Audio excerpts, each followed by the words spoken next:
My mom, she's very ill, so I had to step up. When I was 10 years old, I had to step up and be like the second mom, the mom to my brother and my sister, do what my mom would do. Wake up early in the morning, get them ready for school, breakfast, cook, laundry. It was very difficult. I would go to school and just act like nothing was happening. I had to be strong, stay strong. At one point, I was very, very frustrated at her, and I didn't understand. But, now I thank her for everything. I actually started with the village when I was 5 years old.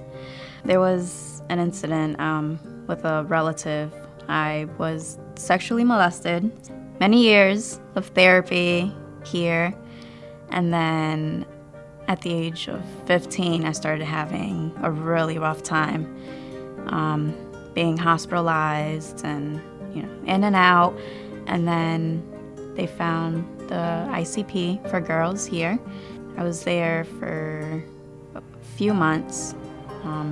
I did have to come for respite, and then once I was out, I continued therapy here until 18, 19. We were actually in a domestic violence household with my mom's husband at the time. And I started self-harming myself. I kept it in for a couple months. My mom did not know anything. Nobody knew anything until we moved out of the house to our apartment now. I just had like a mental breakdown. That night I self-harmed, and from there on my mom was up, so she saw everything and of course called, and that's how everything just, I guess you could say, like, fell apart from there. Maria was very shy, guarded, and had a lot of struggles within herself that, impacted her daily functioning, her ability to cope in her home setting, as well as to be able to manage successfully in school. She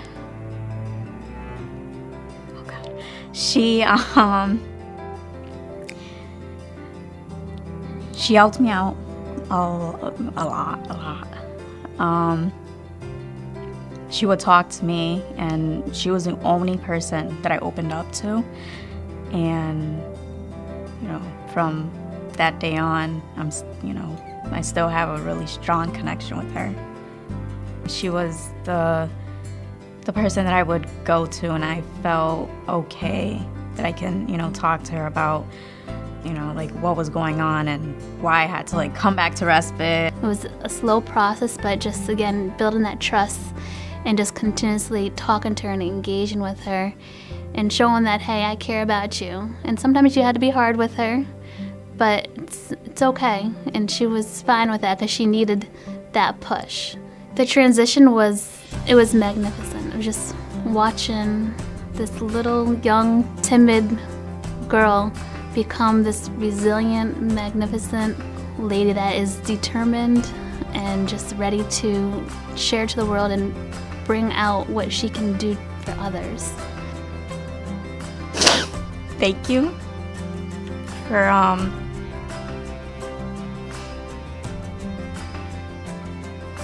saying that I was capable of letting go,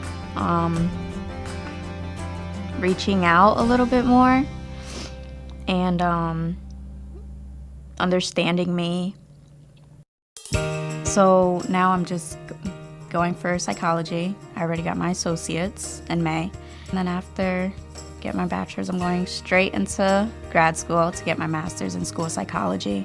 Being the first to go to college, get an associate's degree, it's big. It's big for my family, for my mom.